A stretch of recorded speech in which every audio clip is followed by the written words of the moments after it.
Portland's historic The Black Lady Theater is now taking bookings. Host your next birthday party, concert, networking event, baby or bridal shower, wedding, art show, gala, corporate event, live stage play, audition, and so much more. At the one and only The Black Lady Theater.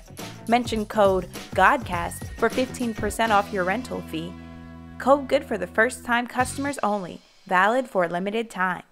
Call 718-771-0900 to book your event today.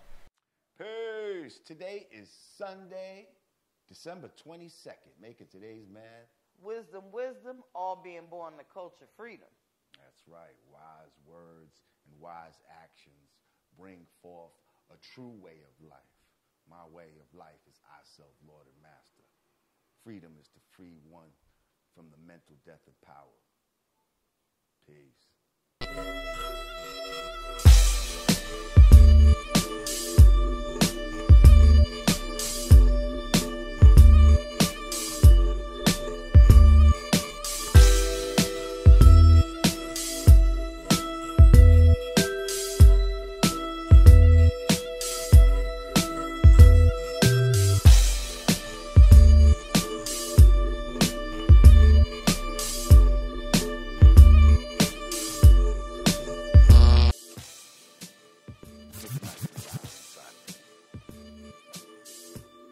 All right, clap it up. Get it there. Yeah. Welcome back to Yanadameen Godcast. I'm Lord Jamar. I'm Digga. Godfrey is on the road right now. He's actually in Israel. Okay? Yeah. But we're going to actually give him a call in a minute. Okay? Give him a little shout out real quick. On your phone. On your network. Nah, well, it'll be his shit, Roman, not mine. I'm still here. But anyway, we got DJ Fact Checker Rage behind us. What's good, bro? Quite present, sir. How are you? I'm great. Okay. And we got Team Yanadameen up in the motherfucking house. Yeah. Live studio audience. We got some newcomers here today. Welcome. And we got some returning guests. Thank you for returning. And of course, you at home. Thank you once again. Don't forget to press the subscribe button and press that bell down there so that you're alerted when we release new videos. And The like button. And all that click the like and go comment and talk about how beautiful Digga is and all that. Don't we love her ensemble today? You looking real like you finna go somewhere after this. Where you going? Where you going? You ain't invite me. You ain't tell me to throw on my good shit. You know, this Monday. This just Monday. I woke up like this. Monday me. Wait till y'all see me on Tuesday. Well, that's what's up. And it's my birthday week. Ooh. Okay. Clap it up for Digga. Yeah. It's her birthday week. Yeah. I'm happy to see another one, man. We losing a lot of artists out here in these rap streets. Almost 30, right? Yeah. I still got ways to go though. Yeah. Almost 30. You're in your 20s. early. I'm in my early 30s. Early late 20s. We were over here talking about What? Digga has a whole system. Oh, I got a whole system. Go ahead. So, the average people before such and such, before you get to the 5, before you get to the halfway, you either early or late. Or before 5, it's early. After 5, it's late. So my thing is, no, you got 1, 2, 3, which is the early. Then you got 4, 5, 6, which is the mid. And then you got 7, 8, 9, which is the late. Now, even though in real math, anything beyond 5 is just closer to the next whole number. Okay?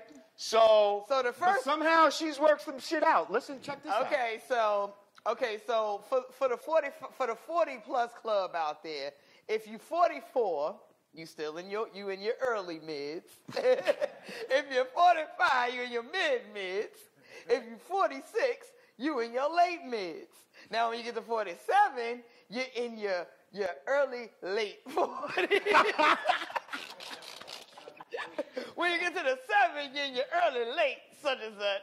And then you get to the 8, you're in your mid, late, such and such. And then you get to the 9, then you're just late. Then you're in your late 40s. Then you're just late.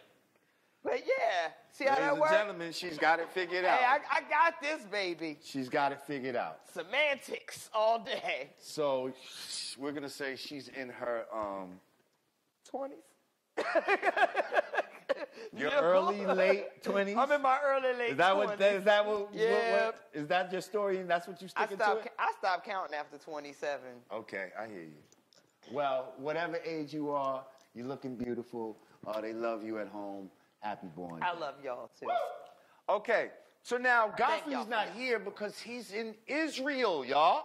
Oh, wait, I do got one thing to say. Y'all gonna cut it out with this skin bleaching shit. Don't be trying to say I'm skin bleaching because the lights is too bright. Damn it, I ain't got nothing to do with that. We tried to turn him down a little bit today, and hopefully you're not looking. Okay.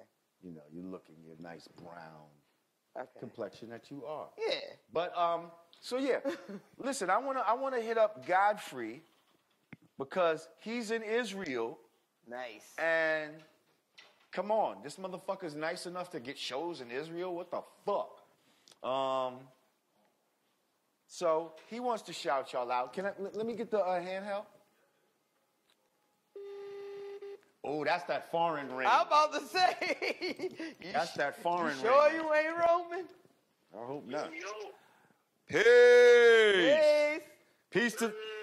Peace to the Godfrey. Hey, your boy, is Digga there? Yep. Digga's here. What up? Man, hey, Godfrey. when I just dialed, that shit had that foreign ring. You know that overseas ring? Hell yeah. That shit was, like... I know you not fronting. Yeah, that shit sound crazy. Yeah, I'm far as hell, boy. Israel. You're in Israel. I'm in Israel. What the fuck are you doing in Israel? I mean, I'm doing shows, man, you know, with these other comedians doing shows it's kind of like a tour that actually Jerry Seinfeld funded, you know what I mean? Nice. And, so just doing it for these, you know, a lot of these Jewish people and shit, you know what I'm saying, with a little money and shit. Careful.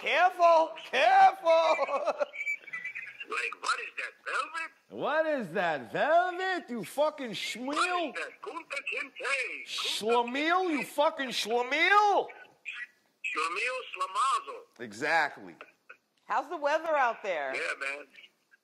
What do you say? She said, how's the weather out there? Oh, it's nice, man. 70, man. It's perfect. Actually, it's perfect. How's the food? He said, how's the food? Food, you know, they don't short stuff on the eats, man. You know, they love baking all kinds of breads and shit. Bread, they got different chicken dishes. They got everything. They got all kinds of shit. And it ain't no swine. You can eat safely. Because no kosher swine. means no swine. Kosher, boy. Kosher.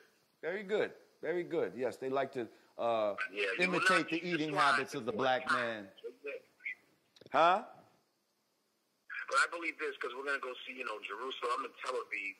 So we're going to go to Jerusalem and all the, you know, see the old stuff. But you know I know all that shit is black. So right. I was just going to say, just know that that's your land, brother.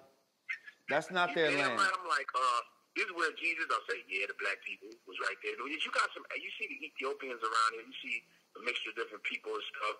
But, you know, these Ashkenazis, you know, I'm like, yo, they didn't look like y'all. Come on now. Mm-hmm. These Sephardic Jews, yeah. But anyway. Right. Well, listen, you know. We love you. We miss you. We're not going to run up your overseas minutes and all of that. You be careful. Yo, so is the Godcast peoples in the audience over there? Of course. Shout out Godfrey, y'all. Make some noise. Yeah. All right. Yeah. We in the house. Yeah. Bring back some chicken. Cool. He said, bring back some chicken. God, that was Rage said, bring back some chicken. Always asking some hungry doing shit. The sticks, telling me is he doing the sticks whack right now? Always got those hungry questions and shit. Hungry inquiries. Yeah, he want to know, what's the food like? How much does it weigh? Do they give you a lot? Or what are the portions like? That's the type of shit Ray's want to know. You know what Kabbalah means backwards? It means holla back, man. Oh, shit. Well, shit, we gonna holler back, bro. We appreciate you for calling in, talking to the people. Yes, sir. And shit. Much love to y'all, folks. I'll see y'all next week. You know what I mean? Yes, sir. Yes, All right, turn up. My birthday. Safe travels, bro. Shalom. Shalom. Peace. Salam alaikum. Godfrey, ladies and gentlemen. Sir. Clap it up. That's our guy. Appreciate that. Yeah. Okay. Speaking of Israel. You want to just get to that? Well, yeah. I guess that, we should delve into that. And we have fact checker Rage that can also shed a little insight. But there was an incident in Jersey City last week where there was basically a shootout, and the end result was 1 officer dead, 2 suspects dead, and 3 hostages. And it was crazy because I'm watching. 3 hostages dead? 3 hostages, yes. Right, and so one of them was the guy from the kosher shop, somebody else that worked at the kosher shop. Mm-hmm. And maybe, I don't know who the... Yeah, I don't know who the last I'm assuming they were just patrons in the store or the employees. But 5 people in the store died. 2 were the suspect. 3 were innocent. And then the initially was the cop that, I guess the whole situation went south in the first place. Now, I'm watching this play out in real time, and it was crazy because you had, they asked a white person, oh, what happened? They're like, oh, so you did the shooters and it's high caliber weapons, just hundreds of rounds. And then they asked the brothers, tell us what happened. Yo, all I heard was blocka, blocka, blocka. And you got to see it go back and forth from like the white people recapping it to the black people recapping it. And the other guy was like, yo, I just heard. So that happened. And when it first broke out, they were saying that a cop encountered some really bad people. So I'm matlocking it in my head. I'm like, so we got, what do we know? We've got U-Haul truck, possibly containing incendiary devices. Mm-hmm. We've got a cop operating solo. Which is super weird. We've got 2 perps. Meeting at a cemetery. Meeting at a cemetery. Somehow a shootout ensues. The perps jump in the U-Haul. And what? No, the shootout ensues, and the police gets killed at the cemetery. Yes. Yes. Yes. Right. That's where he got killed at. Okay. Right. They ran 3 blocks and they came up on the U-Haul. They came to the grave route in the U-Haul. Yeah, that's what I thought. Okay. All right, so they came in the U-Haul. They ended up taking off on foot 3 blocks. They end up in a kosher deli. Right. Where now, and then a standoff takes place for hours. But what everybody did say was for a good 4 to 5 minutes, it was just straight rounds. And then, and they said it lasted for hours, so I guess hours after that, there was just probably some sporadic gunfire. So I'm trying to piece it together in my head, like, was this a undercover gun deal? Because the cop was noted for being decorated for removing several guns off the streets of Jersey City. So maybe this was a gun deal. He was working undercover. Things went left, and then... Why would he be by himself, though, is what I'm saying. Like, only on TV shows do, like, people Jack work Bauer. like that. You know what I mean? like other than that, you're supposed to have backup and all that type of shit. The minute motherfuckers hand over the money or whatever, you get out of clears where all of a sudden 20 fucking cop cars diverge on the scene. Like, that's how the shit usually go. Like, so why was this dude even by himself? That's one of the questions I want to know.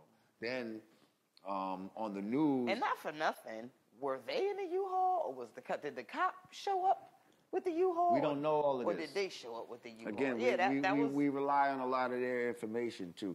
But anyway, so on the news, the mayor of Jersey City, after all this happened, says that these guys targeted the kosher deli or wherever that they ended up going into. So now they're calling it an act of anti-Semitism. They're turning it into some other shit. Now, from the way it initially sounded, is a crime happened here, these guys ran somewhere and might have happened to run into this spot. They're saying that they targeted this place. Right. Because now it has been revealed. They're trying to tie it into some bigger shit. That they are, I saw it as, quote unquote, a violent gang, black Hebrew Israelites, and who are known for their anti-Semitic views. Now, that being said,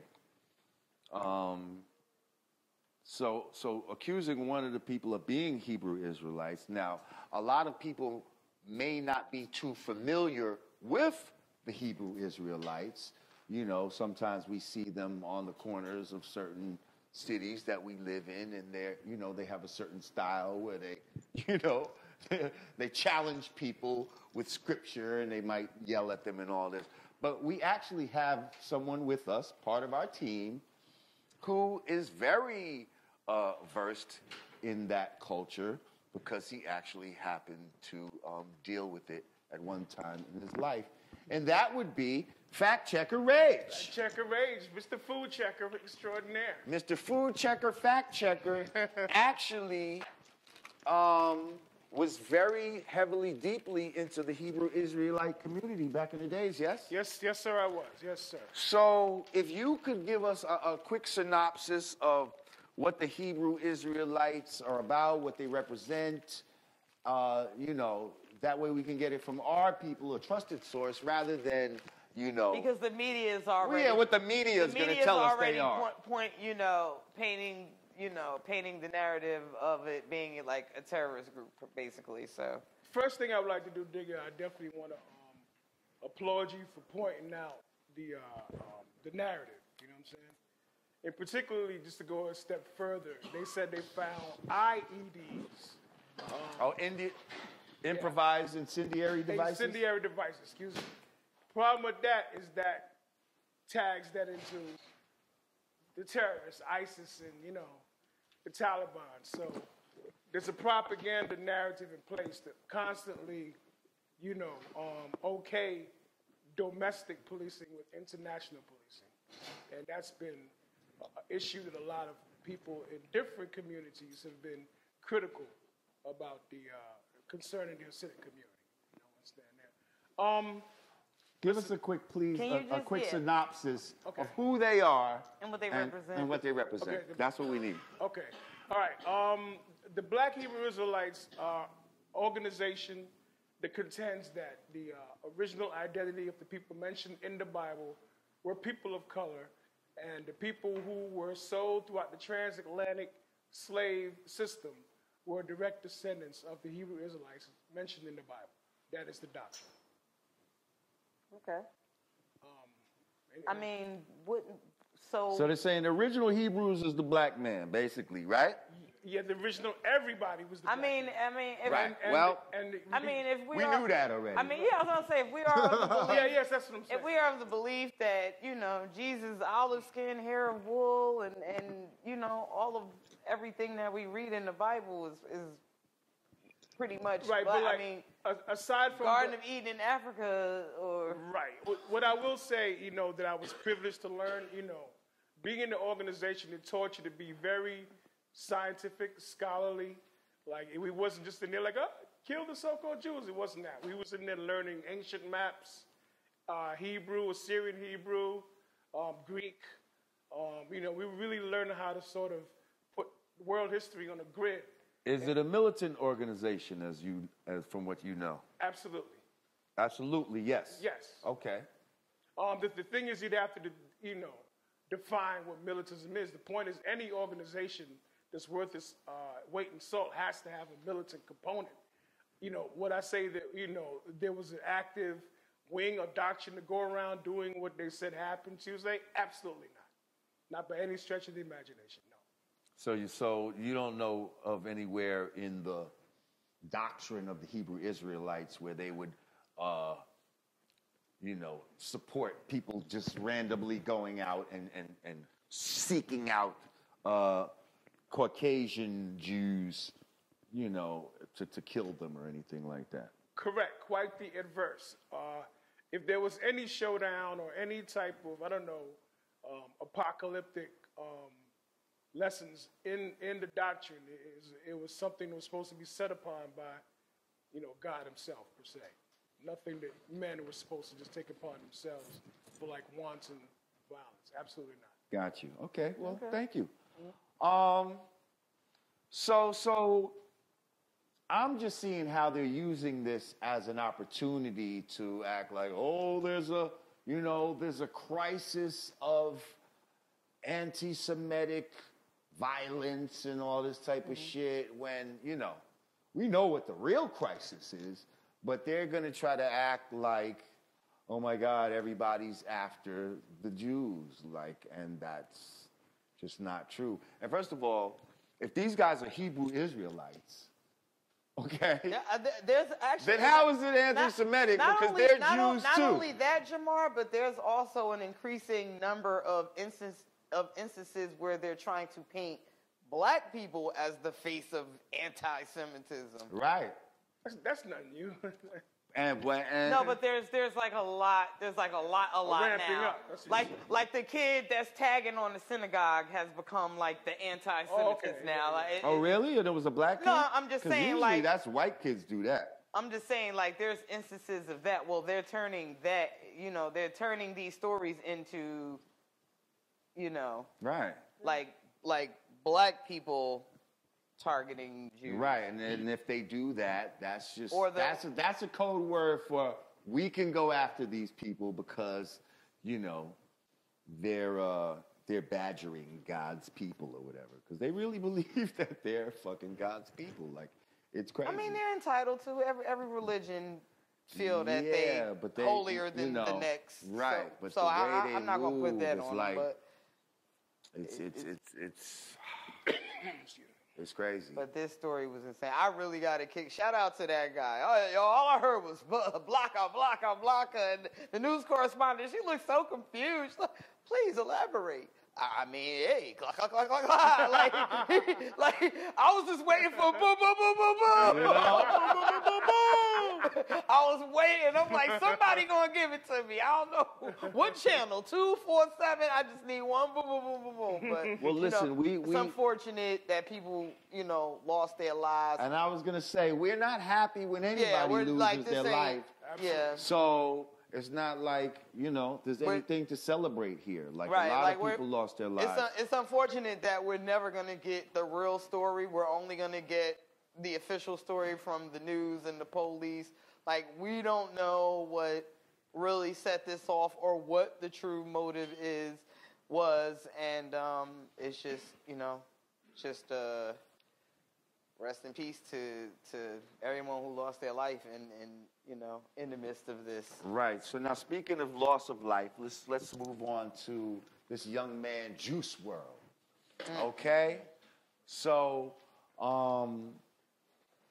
apparently, Juice Wrld. This guy, he's 21 years old. He just turned 21. He's not even a week. Right. Not even a week. 5 days. Just turned 21. Is on a private jet. Somehow they got 70 pounds of weed on this jet and a bunch of pills, and guns and shit. The guns were registered to their security. Okay. The guns were registered. He was returning back home from tour. I believe he was traveling from California back to home, Chicago. Right. And apparently the pilot got wind that there was some guns on the plane, and he wasn't happy about that, and he fucking narked on these motherfuckers. He alerted the authorities. The authorities were waiting at the Chicago airport. Right, and so Juice Wrld was so shook that he felt the smart thing to do was to drink all the pills. He downed all the pills real quick. That's what's being reported. He took the pills and I guess while they were in the midst of being confronted by the cops, it was then where he started convulsing, and he was actually alive all the way till he got to the hospital. But as soon as he got to the hospital, he passed away. So there's a number of questions like, if you got 70 pounds of weed, why are you worried about pills? What are you at, at the stage of your career that you're in? What are you even doing with 70 pounds of weed on the plane? Who are these other people on the plane with you? Like, what role were they serving? Protecting, like, who was protecting their asset, which he is the asset. Like, there was about 10 people on this plane. In his party, I'm trying to figure out, like, was there a manager? Was there a guardian? Like, 21, no guardian, but someone whose job it was to protect him. I don't know who that person is in his life. I believe Lil Bibby, who's another artist from Chicago, to my understanding, is his manager or something. Somebody can fact check that for me. And I know Bibby, and he has a very strong stance against drugs. I've seen him, getting G Herbo ass about that. So, well, listen, this guy was known for fucking with mad drugs. His music is all depressing and, about all of that emotional shit, and he got the upside down 666 on it, and it's just like, black people, enough with this bullshit. Like, this is not you. Like, this is not you. This is another entity that was entered into hip-hop that a lot of us have adopted, and this shit is just leading just to death and destruction. And you have to, start, you artists, you have to start realizing the power of words and thoughts becoming things, and the energy that you manifest. Like, there's actually a song where he says, what's the 27 club? Most of us ain't making it past 21. Here you are 5-6 days into your 21st year of being on this earth, and you're gone. And there also was a trending thing a little while back to one of his songs where people were dancing and they act like they have a seizure and they start spitting up like soda and shit out their mouth. Oh, right. It was like what's the app? TikTok? TikTok, like a TikTok challenge or something. But people started doing that after he died, and really. But I think they had it before he died. No, that's what's so crazy. It was a challenge. It was a quote unquote challenge. And then they did it again. But then they were doing it after he died, and then people don't give a fuck. Really got like. Listen, I guess they thought maybe they were paying homage to him, but in the grand scheme of things, like, that was crazy. Again, it's a shame. Young black man lost his life, for some bullshit, trying to live up to a certain kind of lifestyle. And, we need to wake up from this shit. Exactly. This might be the time where you might appreciate some of us old head rappers shit. Y'all love calling us old and washed, but I'd rather be old and washed and be here. And be here. Exactly. Well, listen, we're going to take a break. Rest in peace to him. We're going to take a break. We come back. We got my man from Gully TV in the motherfucking house coming. Sit down with us on the Godcast. We'll be right back. Clap it up, y'all.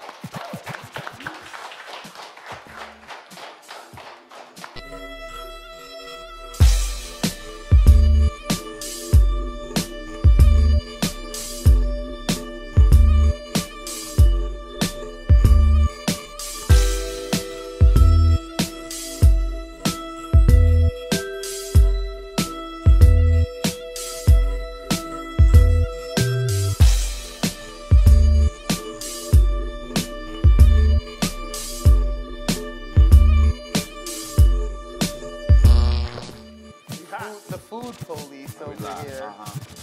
That's right. Clap it up for the food police. I'm gonna keep you safe out here. I'm gonna keep you safe. Welcome back to Yanadameen Godcast. I'm Lord Jamar. I'm Digga. We got Fact Checker Rage in the back. Present. And right about this time, we got special guests in the house. Okay, we into cross-promoting channels and things of that nature. So we got a brother that, you know, I love his channel. I love what he do. And so everybody, welcome to Yanadameen Godcast, Jamil of Gully TV, y'all. Yeah. My brother. Peace. How y'all doing? You might be the first one to get up like that and give her an initial, like, For real, this is hug. ridiculous. Yeah, and kiss like this is that. big business. Yeah. This is big business. Well, that's- I I don't just think told Ray's her like I that. was just flattered. Yeah. I'm flattered that Easy, she even easy. know me, for real. Let's not get gully in here. Listen, a lot of people know about Gully TV. You've been doing. How long have you been doing Gully TV? I started out as a DVD when, you know, DVDs, When DVDs were was popping. a thing, right? And So we were as saying in the 2004, Okay. something like that. As everybody started to progress into other realms of the business, French Montana was Cocaine City. He became a rapper. Arliss Michaels was Real Talk. He became the professional chiller. Everybody started to escalate. So then came YouTube. Here I am. I just never stopped doing media, for real. I think generally the fact that I enjoy what I'm doing is what kept me, because I never really like earned money from it until like recently, but yeah.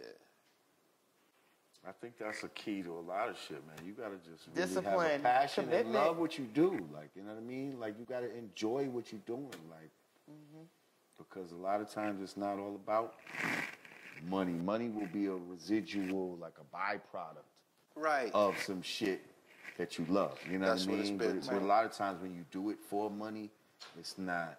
Right. Don't come. Yeah. So let me ask you, what made you name it Gully TV? I had an epiphany when I was in the prison system. I really seen it on the wall. I was sitting on my bunk. This is around the time that the Lakers and the Sacramento Kings Now, was where are you locked up at? Pennsylvania. I was in Albion State Penitentiary. Albion. This is during the time when the Sacramento Kings and the Lakers were going to war in the playoffs, and I think it was during like a halftime show. I seen it on the wall. I swore I seen it. And I hopped down with a tablet that I had on my desk, and I wrote it down. And over a course of the next few You days, seen what on the wall? The word? the word Gully TV. Gully TV. I swear I seen it. Yeah, I had to seen it. I'm still here. Okay. So you just saw it on the wall. I saw the word, and over the next couple of days, I started to get. Had you ever heard the slang gully before that?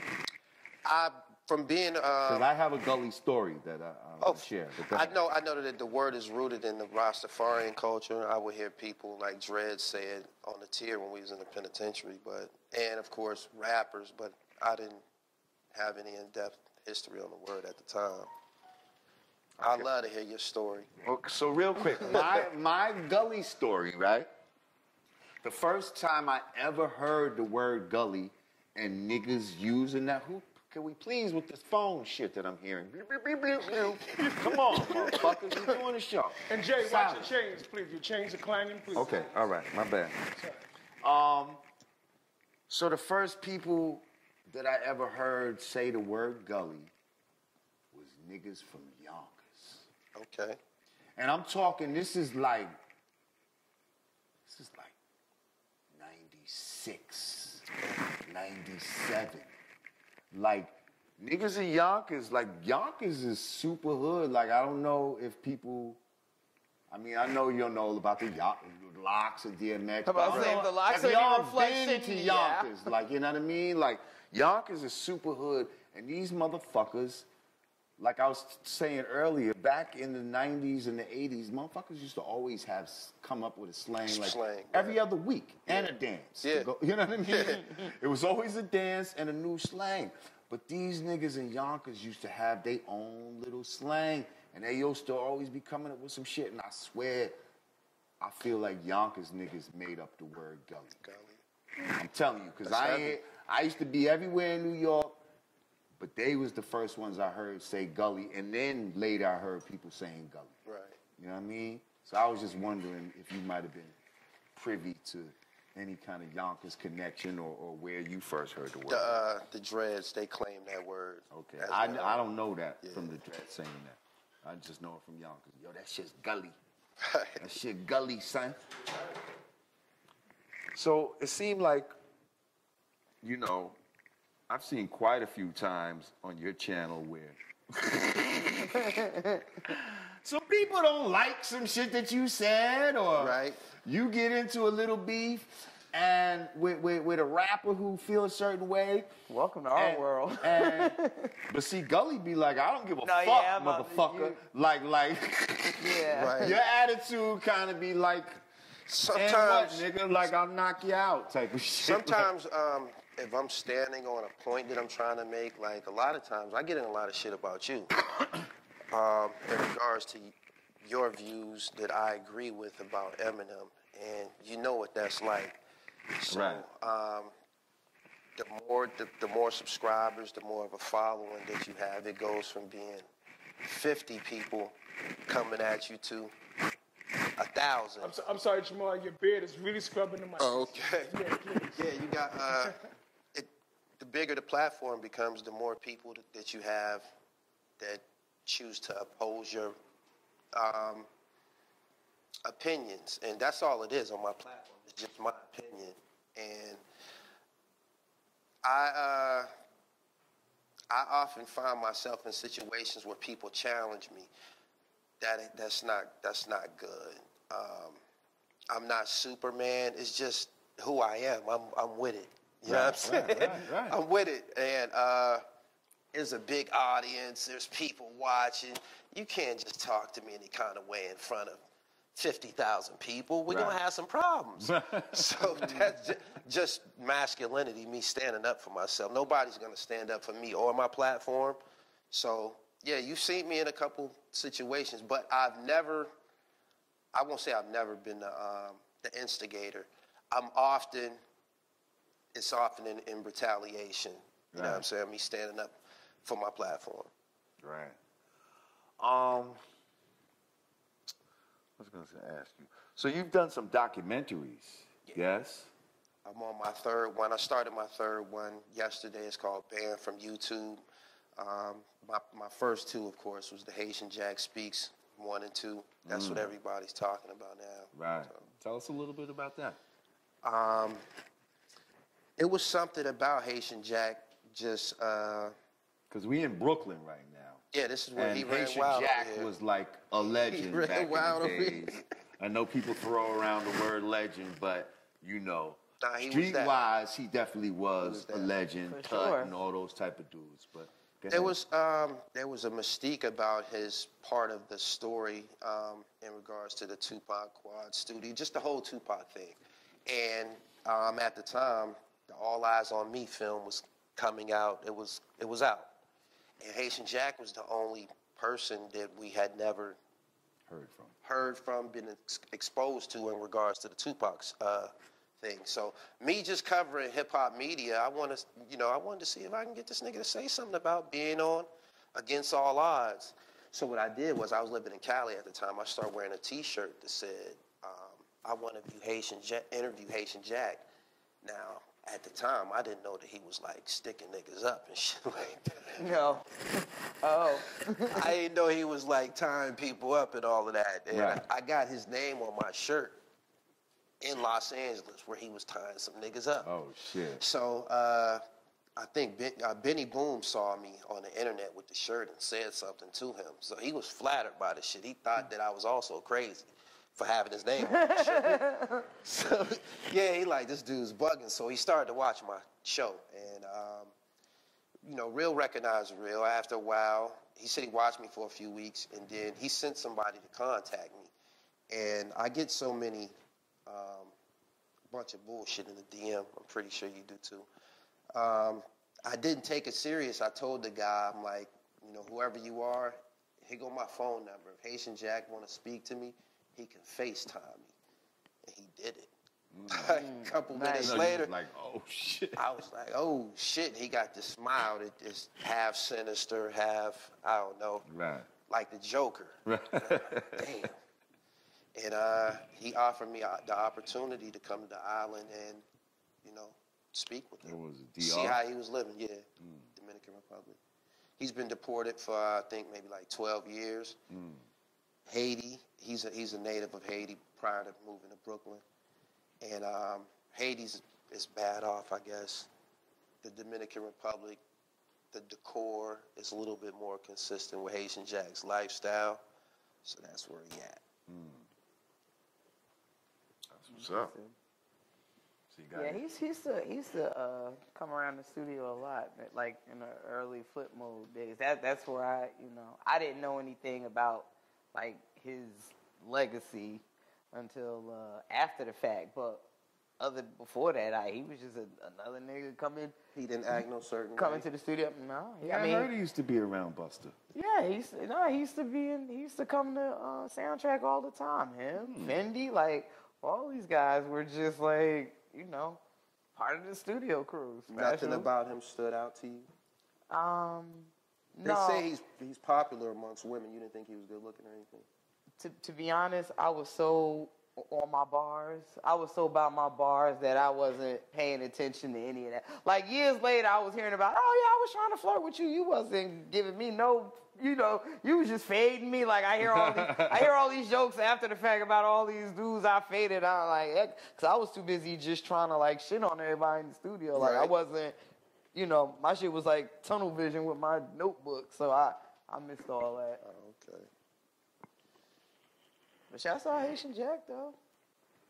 Shout out to Haitian Jack. Word. Haitian Jack. Time?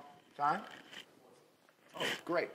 So, Earlier you mentioned that sometimes you get into little shit for agreeing with me of my... I've been in a lot of shit because of you. I've been in a lot of shit because of him. Well, I appreciate both of y'all.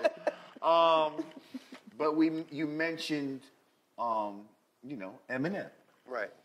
So we're just gonna have you here now. Like now, I would like to talk about some just topics that we would talk about amongst ourselves. Right. You're here with us now. Right. You guest hosting with us now. Absolutely. That was the initial. You know who he is now. Now he's here guest hosting. Now okay. we just So breathe. now, shout out to Godfrey. He's in Israel.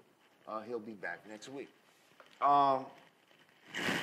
So we just had this thing last week where Eminem, fucking Nick Cannon, it was a whole fucking shit going on. Circus. Yeah, Nick Cannon dropped 2 joints and all of that.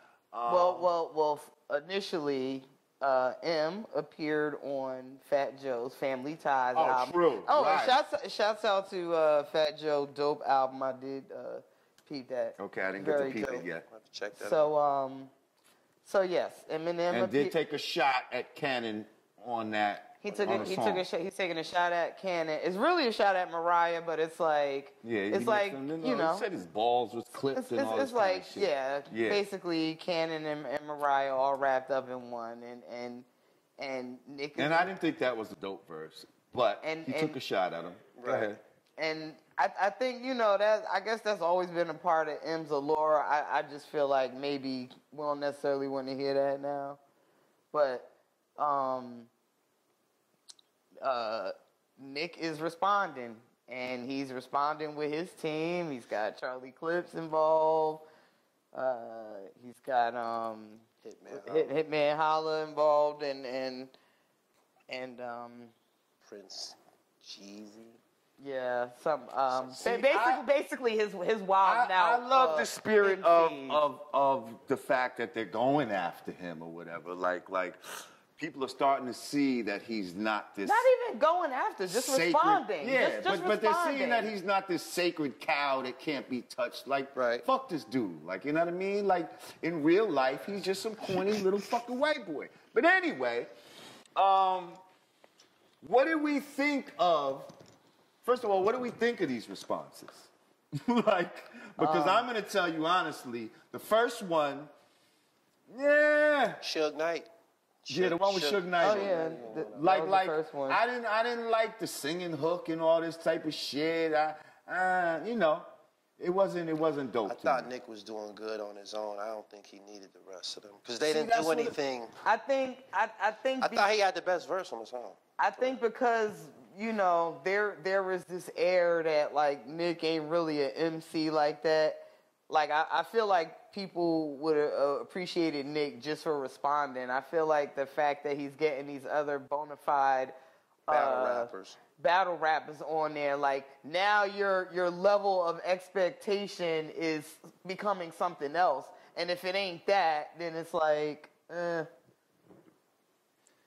It's just, Cause then, like, now what? So now we're gonna see. So now it's like this Royce and Crook and that's what I'm almost. That's almost opening the door for that. It's like, do they get involved now? Even though by the time this airs, who knows? They might have even gotten involved, but.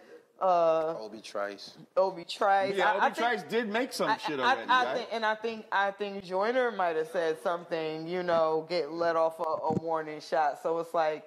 Does this become a real hip-hop beef behind Eminem saying some stuff in jest and then Nick responding Wait, what do you mean jest? saying stuff in jest?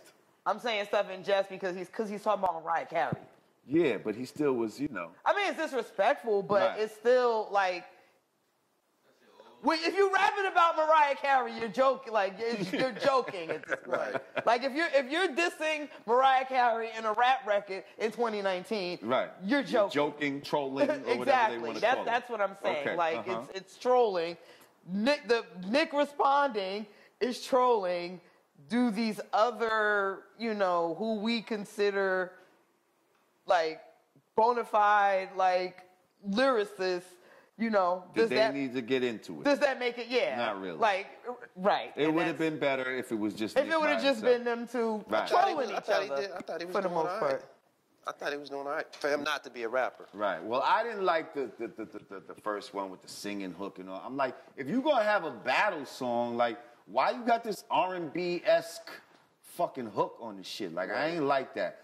The second one, you know, I kind of like that they used the Renegade beat. I thought that one was better, you know. But all in all, I didn't think they would.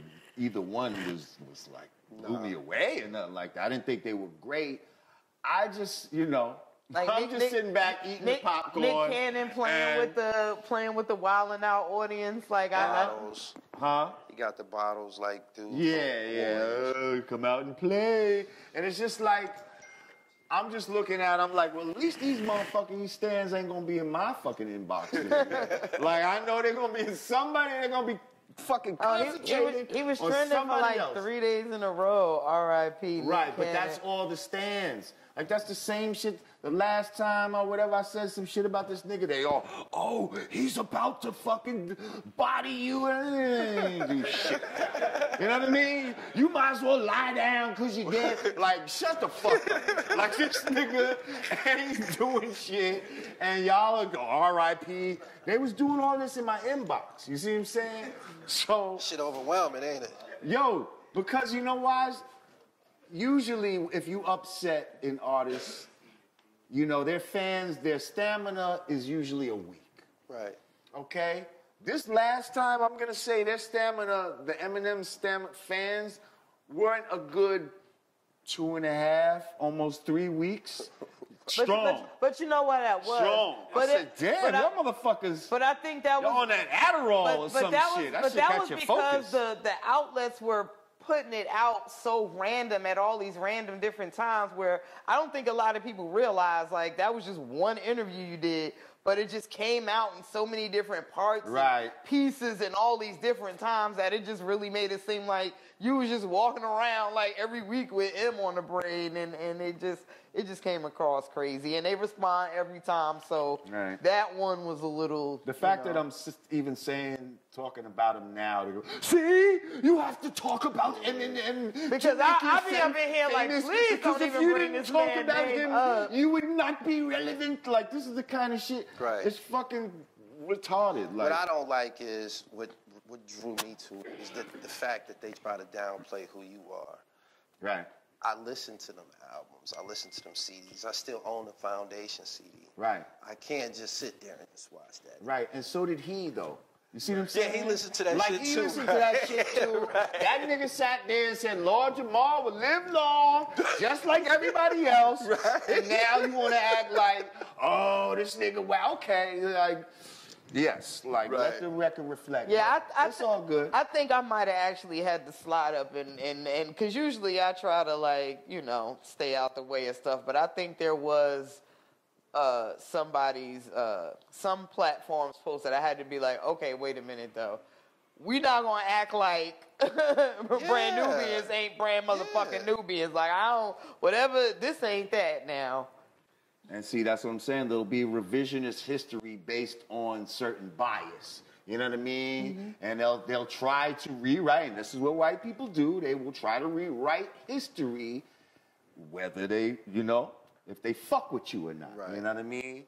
So, What do you think about 50 Cent when he interjects? Because he interjected in your situation too. you know, him and Royce, they always do that. Like, that's what they do. Like, and all the people that ever come to his defense are people that have monetarily benefited from him. being around him. Right. Like, no real regular motherfuckers is like coming to the defense and caping for fucking Eminem. Unless somehow they've gotten paid from him or they think they can get paid from him. You understand? I see a They're lot trying of to that. curry favor. I see a lot Or of none that. of the above, and you see a could lot of actually that. just think he's dope. I'm just saying, I wish I had a tattoo on my hand, Hold on. like we Johnny look, Fastlane. we got a history, and I can say I ain't monetarily gained a thing from our history. I just recognize on some MC shit. I just recognize that grind. That he can and rhyme. that- Yeah. Okay. And I respect. Big deal. And as an MC, I respect that. Everything else and all of the other layers that go with it, when it come to my rap brain, like that ain't computing to me. I'm, you know. Do he appear to be like regular to you because you knew him from the early days, from the Outsiders and all of that? So there's no big thrill about him? I'm asking. Here's the thing. But what do you mean, he like, was it's- nobody special then. You mean like is he just regular? There was regular dude? a hierarchy, right? And we talked about They this. built him up to be somebody, but you knew him prior. Right. But he don't even regard himself like that. In his own head, he a regular. Well, you don't know what he regards himself as now. It's the machine. You think it's the machine? I think there are people around him that keep him in a bubble because he would, for whatever, he's the asset. So it's like protect the asset at all costs. All that man, I know this for a fact. All that man care about are bars. Like, he not thinking like all of the machine and what? And drugs. Well, he's sober now. He says he's sober. Is he? Is anybody? I don't know. Is anybody? All I'm saying is there was a hierarchy in that house, in the outsider's house. Everybody would be in the crib, Right. and the more, if you was up there, then you in a room, sleeping on the bed, then there's couches, Eminem slept on the floor. That's all I'm saying. We're going to take a break. Look, last word. We're going to take a break. That's what he said. He slept on the floor in the house. Did he sleep on the floor or not? He said he slept on the floor. Okay, you told me he slept on the floor. No, he said it in the song. I told you he put it in the song. Yeah, because he slept on the floor. Because he wasn't that nigga amongst He the couldn't black get in bed. people. Amongst the black people, get your ass on the floor, boy. So anyway, This guy, boy. we're going to take a break. We're going to come back. Because, this leads to other bullshit like, what's that shit about The best hip hop song in the last decade went to who? I'm not even gonna say it right now. We'll come back and talk about that shit. Yanadameen Godcast.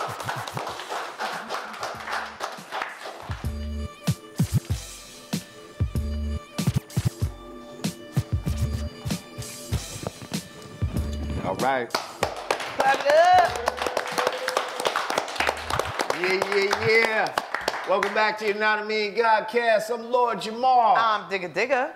We got fact checker Rage in the house. Present. And sitting to my right, special guest host in the house, Real my Gully man TV. Jamil from the Real Gully TV up in the house. Clap it up. Keeping it gully as usual. Matter of fact, tell people where they can get in contact with you at. You can follow me on Instagram at The Real Gully TV. I'm on Twitter at Gully TV1, and of course my channel. I just crossed over to 100,000 subscribers. Woo! Get it. Woo! That's what's up. Word. Congratulations. How long you had your YouTube channel? This is my second one. I had one right off of the MySpace era. That's how I actually found YouTube. In order to put a video on MySpace back in the day, you had to put it on YouTube first. Yeah, so that's how I found YouTube. Before YouTube, it was about MySpace. MySpace. Yeah, I remember MySpace. That was the So everything, you had it all right there. customize your page and all that. Free customization, you know what I mean? It was all on MySpace. I was hacking a lot of MySpace passwords. The kids, the baby daddy, yeah, I became a master of that shit. But I got on YouTube because of MySpace. I didn't really know what I was doing. I was copyright violating left and right. And I ruined the channel, but I was getting big on this channel, and what happened was, once you start getting big on YouTube, they got companies that want to partner with you, you know, give you some money and shit. And they started approaching me about my channel because I was getting big, but they didn't know that my shit was all copyright. It was all fucked up with the copyrights. So once I found out that the channel was already basically disabled because of all of the copyright violations, I got the copyright violations by, you know, when we was making the DVDs, if somebody was talking, we would put a beat up under it and let a track play. And it was, the track might have belonged to 50 Cent. So you get a copyright violation once you put it on YouTube. So I found out about the copyright violations and shit. So this channel that I was on, which was called Gully TV Live, it was destroyed already. And that was in 2014. This company wanted to do some business with me. They was like, man, you basically should just start all over and shit. So I started all over. And I thought I was gonna still be able to do business with them. They was like, nah, you gotta get that 10,000 subscribers back, then we'll fuck with you. Oh, shit. And yeah, that's kind of like the prerequisite for those partnerships. You gotta have around like 10,000 before they start approaching you. And talk about MCNs, like multi-channel network. Yeah, broadband. It's like 6 or 7 of them. Some of them actually pay good, some of them don't, but it was working out. I was meeting, I ended up doing a partnership with somebody called Broadband, and they was coaching me on how to build a channel. And it was them that told me that, they told me basically the videos that pay money is when, you know, the static, the problems. That's they told me. White people was telling me this shit. Of course. The videos to make all the money is when y'all be arguing and shit. Straight up. Controversy. Controversy, yeah, that's what they were saying, man. Like, so I'm like, okay. And what they would do was, well, that's ironic because we're gonna talk about what we just some found news out. we just got. Right. But go ahead. Yeah. So I started out, you know, I would ask my whoever I was interviewing, I would ask them something that was shocking. You know what I'm saying? Like, had some shock value. Because that's what those are the videos that people, when they get online, they hit those first. And the people who gave me the partnership, Broadband TV, they told me that.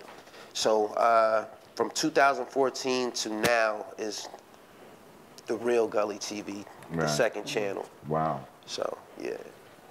You know what? That actually correlates with a while ago we were talking about how I think we were discussing if Leor Cohen and it was revealed that he a part of it. Actually paying, you know, I'm not saying him per se, but I guess the powers that be at YouTube were actually paying certain artists to, I guess, incite beef with other artists because this was a part of, you know, building up content and getting those clicks and stuff. Well, listen, I've been noticing recently that, you know, it seems harder and harder to, like, monetize on YouTube. Yeah. You know, they implemented something new where all of a sudden it says, is your video child friendly? Like, you know, and if you put no, then it's like, now all of a sudden your shit is like limited to the type of advertisers that you know, which will limit your bread. You know what I mean? And if your bread is limited, that could limit your voice. That limits your channel. You know, your ability to do what you do. That could almost be a good thing too. Only because, like, if you have a child that's, you know how when you watch a video and different videos go from one to the other, if you sit your kid in front of the computer to watch Baby Shark, you don't want it to roll into some next something. You want that content to be I'm talking consistent. Strictly from the point of view of a content creator. Okay? Not from somebody who's worried about if their kid is going to see some, you know, Lord Jamar cussing on the fucking on the show. I'm talking about as a content creator. So, no, it's not a good thing. From the content creator side. It's a bad fucking thing. On the content creator side, of course. If you're not making children's videos. Where's that? Can I have somebody's phone with that had that thing on it with the new... There was a story that just came out about YouTube. We can even cut here if we need to. Oh, your phone was dying?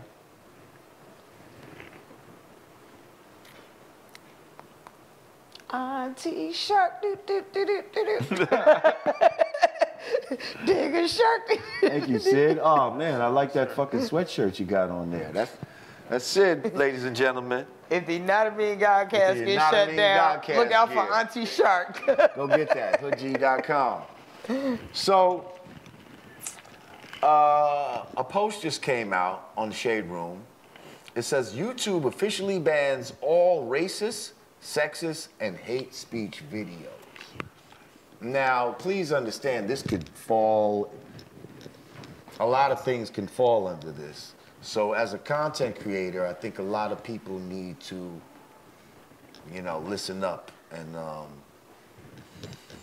this could affect you. It says, throughout the years, YouTube has been heavily criticized for not doing enough to get rid of content that is racist, sexist, and promotes any form of hate speech. Well, apparently the company has been listening because an official ban of this type of content is now in place. As reported by CBS News, YouTube will now remove any videos that hurl insult at people based on race, gender expression, sexual orientation, or other protected attributes, quote unquote. The ban also extends to content containing veiled threats of violence, as the popular video streaming company takes necessary steps into further moderating what people can say in the videos they create and upload to the platform. It says YouTube also announced that from now on, action will be taken against channels that have been found to repeatedly harass others in videos.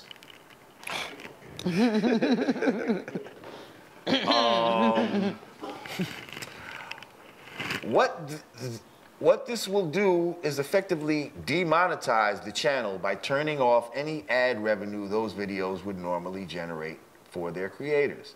The new anti-harassment and violence policies also apply to public officials, although those videos will remain on YouTube if they're considered parts of news stories, documentaries. Click the link in the bio. Yeah. That's deep right there, y'all. Okay, so I got 2 questions. Who would be said gatekeeper of what's considered hateful and racist and sexist? Would they have a panel of people? Would that panel be diverse? Or would they just not care unless the content is being reported to them? Like, is somebody really gonna have a hawk eye over every single video that gets uploaded, or are they just putting this out there as like a PSA, but in real life they don't care unless somebody is like getting complaints? I'm just curious to see how they're gonna enforce that. Yeah, I don't know how they're gonna police it. They gonna start moving shit.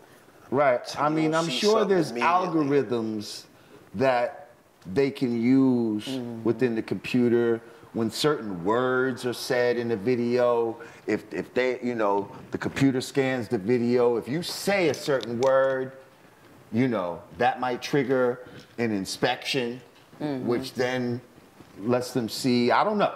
You know what I mean? But there's ways to do it.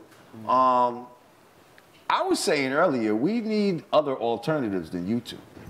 Definitely. Like, we got to stop acting like YouTube is the only fucking game in town. Like, there's got to be, other platforms where you can upload your videos and people can go watch them. YouTube is the most popular. It's the one that's, plugged in with Google and all that type of shit. Right. You know what I mean? They got the most funding. What was the site that we started using at one point? Rage, you remember? Well, that wasn't, that was just for like video conferencing. You're talking about Shindig, yes? Yeah, I think so. Yeah, Shindig. That was just a video conferencing thing. No, that's not a place where you upload your videos. No, to watch us, they're not going through YouTube. They were watching it on Shindig, yes, right? But that's not a place where you archive videos like a YouTube. Oh, okay, where it's that was strictly a streaming place. Okay, got it.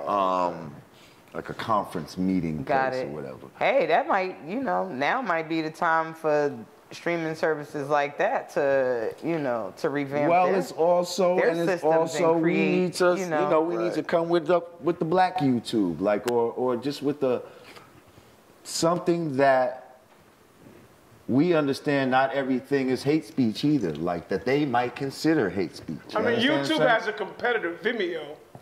You guys are familiar with Vimeo? Oh, Vimeo, yeah. Vimeo, okay. I mean, there's Vimeo. We might start looking at things like that. We just got to see because, first they're going to tell you what you can't say. The next step is to tell you what you have to say. Right. And that's where it gets dangerous. This is where these things get dangerous. That's a constant in history, by the way, Jamal, to your point. Absolutely. That's absolutely how, empires run it down. Every time. There's, without exception. Yeah, first of all, you can't say this, and you know what? Now we need it to have this percentage of promotion of this, So now I need you to have, like, transvestites reading books to children, for at least 5 minutes, every episode. Or we're going to demonetize you. You're laughing. That's plausible. Like, come on. They're implementing shit like that in the school system right now. Yeah, right now, yeah. So, let's not laugh. So, people, they're on their demonetization shit. So, if you really want to see content, it's going to be up to you now to directly fund the content that you want to see. That's because this ad revenue, which was not a lot really, but what little was coming That's getting ready to shrink up, I believe. It like is. for a lot of people. So if you really want to support this show, go to cash.me/$Yanadameen, patreon.com/Yanadameen, or Yanadameen.com/support. Like, this shit is real. Damn, so Like, what would that this do for man a got site like 100,000 WorldStar? Followers. We got like 82, 83,000 followers. If all of those subscribers just gave $1, we'd be good money. You could give $1. If all of them did that once a month or even once a year, would be good. Yeah, we'd be straight. We'd be straight. $1. But y'all all got to do it. They all would have to do it. And now the odds of everybody doing it,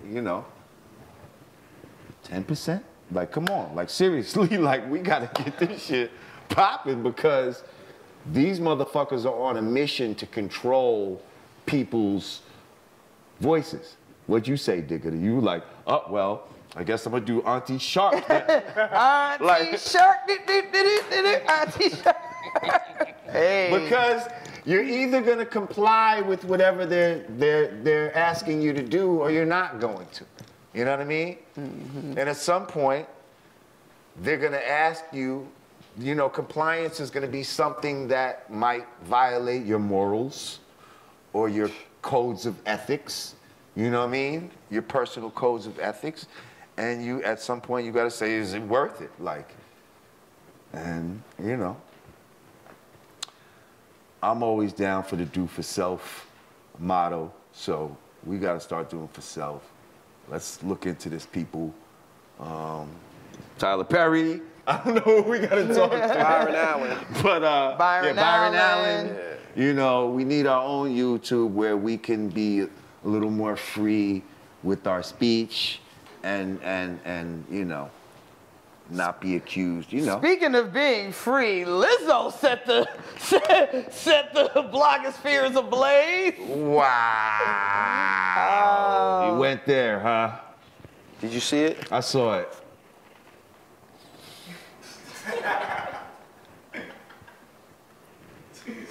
Shouts out to Lizzo. See, just being free. Okay. She just being Here's the free. thing. Like, she's a black woman. You know what I mean? Let's forget the weight and all of that type of stuff. Like a beautiful one too. She's very pretty. She's a pretty girl. Right. Why do y'all laugh? Hello. She's a pretty girl. She's she a pretty really black is. woman. But like to go to a game like at an arena and like you got a shirt where it's cut out and your ass is all out and you got a thong on and then you're sitting on seats that like, you know what I mean? That like thousands of people have sat on and like earled on and like popcorn and candy and like your vagina is like right on the seat and all her ass meat is just directly like smothering the seat. Get the wrinkle out your forehead, Jamar.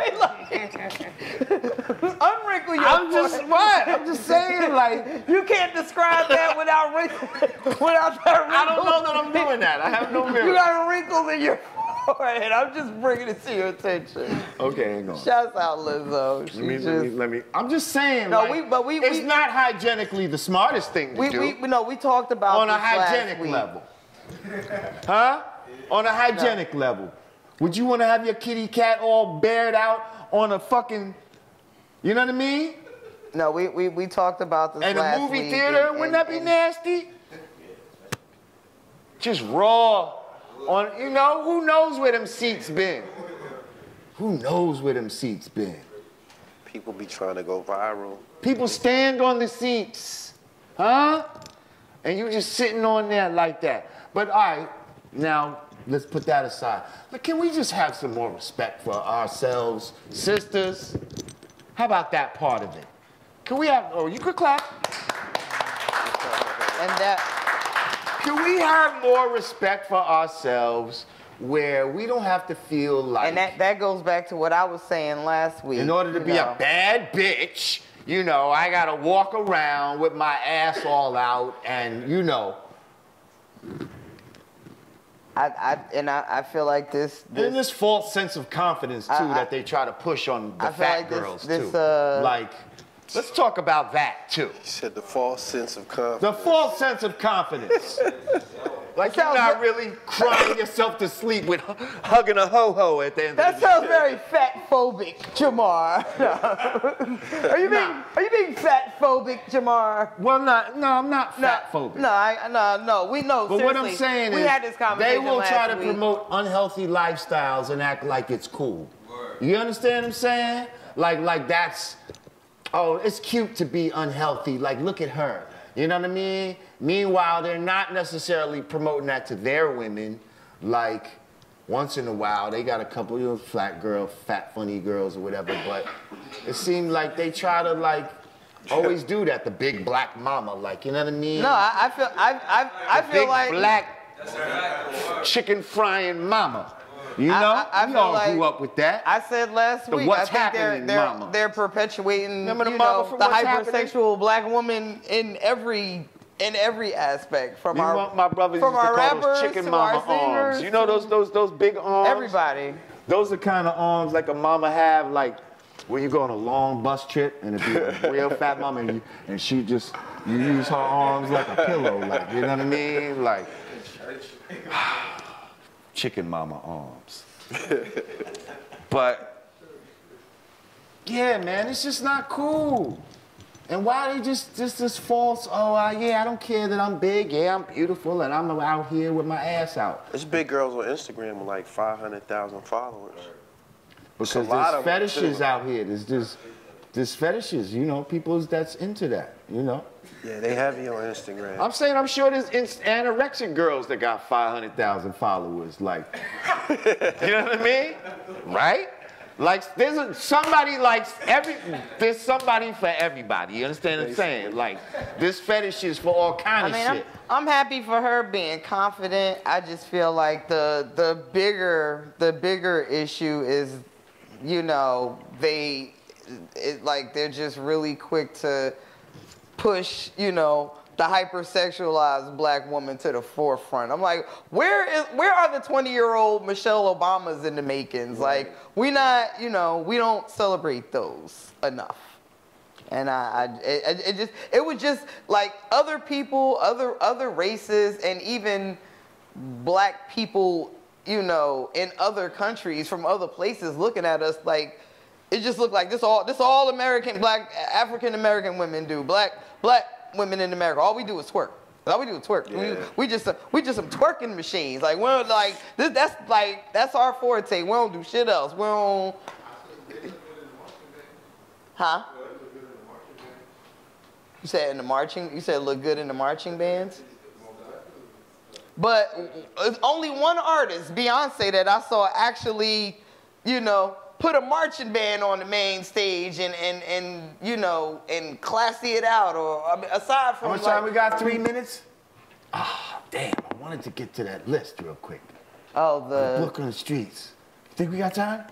Sure. Think that's enough time? 3 minutes? Sure. But shouts out to the marching bands and all the Okay, I don't even know how we got the marching band. You talking about Lizzo's ass is like a marching band? No, I don't know. I'm confused. But anyway. So. Okay. Oh, yeah, because you left off with. All right, yeah, we do have to talk about Macklemore. All right, fuck it. So,